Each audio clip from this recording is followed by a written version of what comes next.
রাগের মাথায় একসাথে 3 তালাক দেওয়ার পর মনে মনে অনুশোচনা হয়, এতগুলো ছেলে পেলে নিয়ে করবো কি, কি সর্বনাশ হইল, রাগের মাথায় করলামটা কি। এখন এই বউ ফিরে পাওয়ার জন্য মশলা তালাশ করে।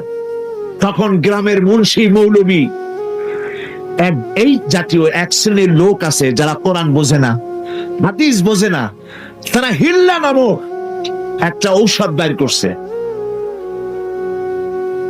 সেই ঔষধটা কি?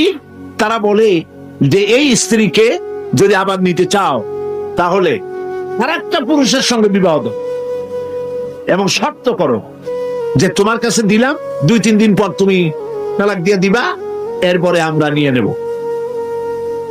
তালাকের নিয়তে বিবাহ করা এটা সম্পূর্ণ হারাম, বিবাহ হবে না। তালাকের নিয়তে বিয়ে করলো, বিয়ে হবেই।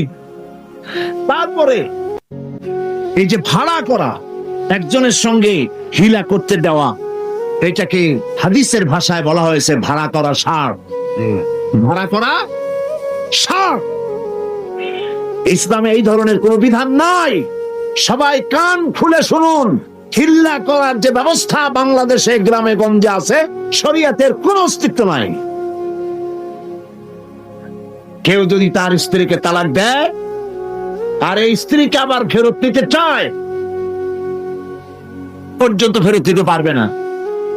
একটা পথ আছে, সেই পথটা হলো এই ইচ্ছে করে কোন স্বামী গ্রহণ করেন, আর সেই স্বামী যদি ইচ্ছে করে ঘটনাচক্রে তালাক দেয় অথবা ঘটনাচক্রে সেই স্বামীর যদি মৃত্যু হয়, তাহলেই কেবলমাত্র প্রথম স্বামীর কাছে আসতে পারবে। এছাড়া প্রথম স্বামীর কাছে আসা কিয়ামত পর্যন্ত সম্ভব নয়। এইটা ইসলাম করেছে দৃষ্টান্তমূলক শাস্তি দেওয়ার জন্য। কথায় কথায় তালাক দেবা, বাগুন ভর্তায় মরিচ হইল কেন, এইসব